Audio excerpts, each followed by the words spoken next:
Umat Tuhan yang terkasih dalam Yesus Kristus, Shalom. Jumpa lagi pada renungan saat ini. Karena itu saya mengajak umat Tuhan, marilah kita menyatakan syukur kita kepada Tuhan dan mendengarkan kebenaran firman-Nya. Mari kita berdoa. Tuhan Yesus, kami sungguh membutuhkan firman-Mu di dalam hidup kami. Karena itu datanglah dan memberkati kami sekalian. Amin. Umat Tuhan yang terkasih, kita akan mendengarkan kebenaran firman Allah di dalam kitab Daniel pasalnya yang pertama, ayatnya yang pertama sampai dengan ayatnya yang ke-21. Dan saya akan membacakan ayatnya yang ke-12 dan ayat yang ke-13. Umat Tuhan bisa dapat membacakan ayat-ayat yang lainnya. Di Istana Babel. Adakanlah percobaan dengan hamba-hambamu ini selama 10 hari, dan biarkanlah kami diberikan sayur untuk dimakan dan air untuk diminum. Sesudah itu bandingkanlah perawakan kami dengan perawakan orang-orang muda yang makan daging, yang makan dari santapan raja. Kemudian perlakukanlah hamba-hambamu ini sesuai dengan pendapatmu. Bapak Ibu, saudara-saudara yang terkasih dalam Yesus Kristus. Kita semua ingat bahwa kerajaan Yehuda pada suatu ketika itu mengalami satu cobaan yang berat karena kerajaan Babel datang dan menyerang kehidupan mereka serta mengambil alat-alat pelayanan di dalam bait Allah, juga menggiring orang-orang Israel, khususnya para pejabat dan orang-orang muda yang gagah perkasa, untuk berada di Babel, supaya mereka akan diberi pelatihan khusus sehingga bisa menambah kekuatan bagi kerajaan Babel untuk bisa melakukan banyak hal bagi kerajaan itu, bahkan juga mengembangkan sayap kekuatan di berbagai wilayah yang ada di sekitar mereka. Memang pada saat itu banyak orang Israel yang ditawan untuk ada di Babel. Dan di antaranya juga adalah 4 orang pemuda dari Yerusalem. Dan kita pasti ingat mereka itu adalah Daniel, Hanaya, Misael, dan Asaria. Dan kemudian setelah tiba di Babel, maka ke-4 orang itu diberi nama yang berbeda dari nama mereka, yakni Daniel dinamai Beltasar, Hanaya dinamainya Sadrak, Misael dinamainya Mesak, dan Asaria dinamainya Abednego. Sehingga mereka menjadi Beltasar, Sadrak, dan Abednego. Nah, Bapak Ibu, saudara-saudara yang terkasih di dalam Yesus Kristus, ternyata raja memerintahkan pada waktu itu supaya orang-orang yang berasal dari keturunan raja, para bangsawan, dan orang-orang yang berilmu, yang punya keterampilan tertentu, yang dipandang sebagai orang-orang yang tangkas, yang berasal dari kerajaan Israel, itu kemudian dikumpulkan di suatu tempat, lalu diberi perhatian secara spesial.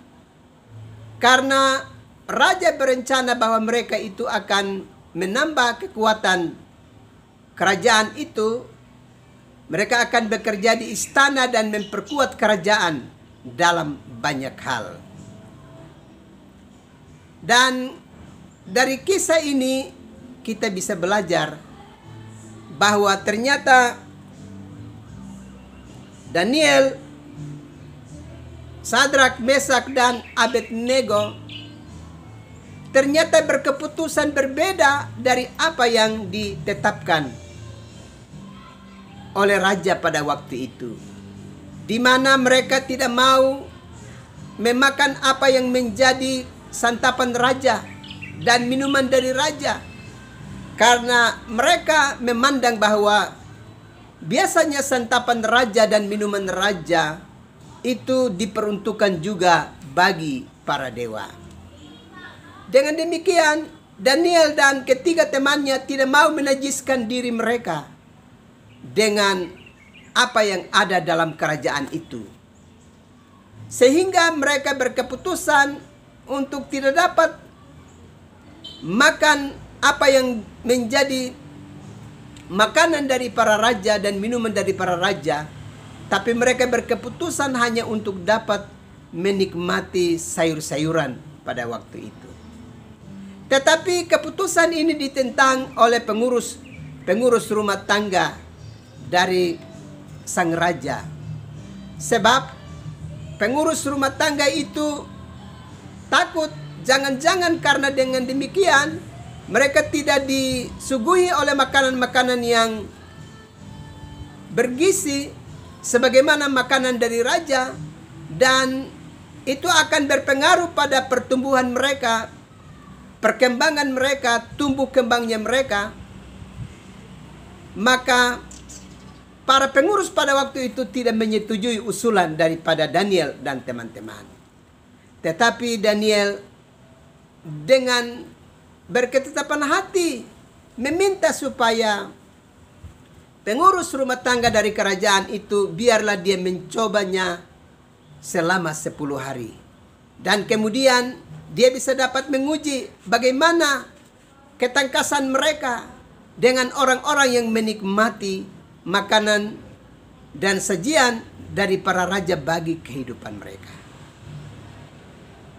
Ternyata apa yang terjadi dalam bacaan ini, kita mendapatkan gambaran bahwa justru Daniel dan ketiga temannya, perawakan mereka jauh lebih baik, bahkan mereka lebih cerdas. Bahkan ketika mereka diserahkan kepada raja dan diuji, ternyata ketangkasan mereka 10 kali lipat dari semua orang-orang yang berilmu, orang-orang pandai di kerajaan Babel. Bapak, Ibu, saudara-saudara yang terkasih dalam Yesus Kristus, dari kisah ini kita bisa dapat memahami beberapa pengajaran penting. Pertama, bahwa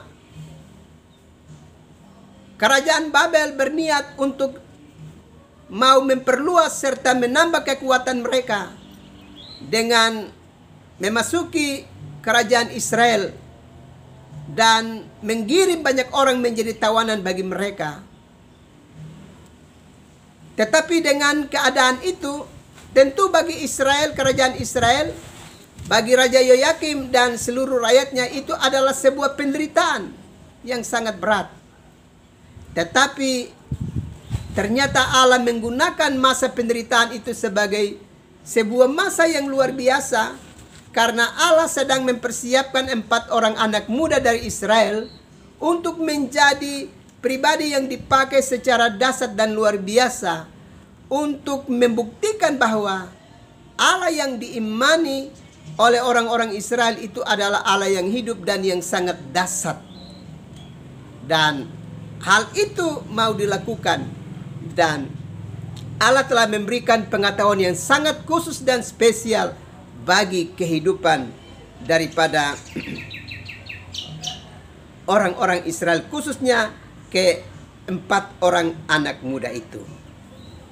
Nah, Bapak, Ibu, saudara-saudara yang terkasih dalam Yesus Kristus, bahkan di sini kita juga bisa dapat belajar bahwa ternyata kemampuan dan pengetahuan serta kecerdasan dalam kitab Daniel pasal 1 ternyata tidak hanya datang melalui makanan yang bergizi, tetapi kemampuan dan kecerdasan, potensi dan kualitas hidup manusia itu juga bersumber dari Allah sendiri. Dan Allah membuktikan itu melalui 4 orang anak muda dari kerajaan Israel ini, di mana sekalipun mereka tidak dapat menikmati makanan bergizi sebagaimana dinikmati oleh raja yang diberikan kepada orang-orang lain yang dipersiapkan demi untuk membantu dalam kerajaan itu, tapi keempat orang anak itu ternyata memiliki kecerdasan yang lebih besar, bahkan 10 kali lipat dari semua orang cerdas yang ada di kerajaan Babel. Di sini Tuhan sedang menunjukkan kepada kita bahwa pengetahuan, kecerdasan, dan kemampuan itu tidak hanya ada pada usaha dari manusia, atau juga kecerdasan otak dari seseorang bukan hanya datang dari makanan yang bergizi saja, tetapi itu dapat dianugerahkan, dapat diperlengkapi oleh Allah bagi setiap orang yang memang Allah mau bantu dia dan beri bagi dia kemampuan yang dasar di dalam hidupnya.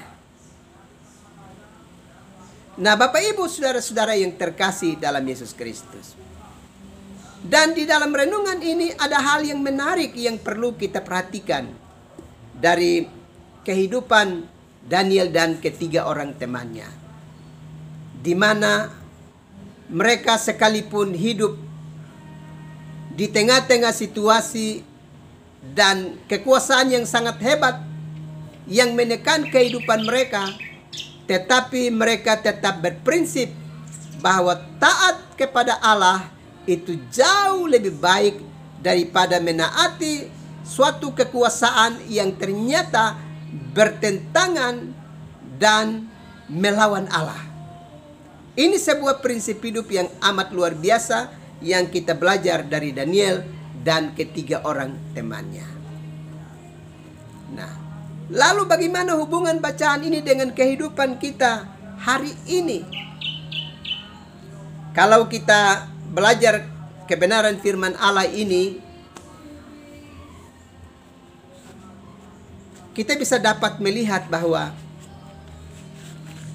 berbagai-bagai penderitaan yang kita alami dalam hidup kita, manakala kita punya komitmen yang kuat dengan Tuhan, maka Tuhan bisa melakukan perkara-perkara dahsyat di tengah-tengah penderitaan yang kita alami di dalam kehidupan kita. Allah bisa mengubah penderitaan yang ada di sekitar kita menjadi sesuatu yang sangat penting bagi kelangsungan hidup kita dan bahkan bagi orang-orang di sekitar kita.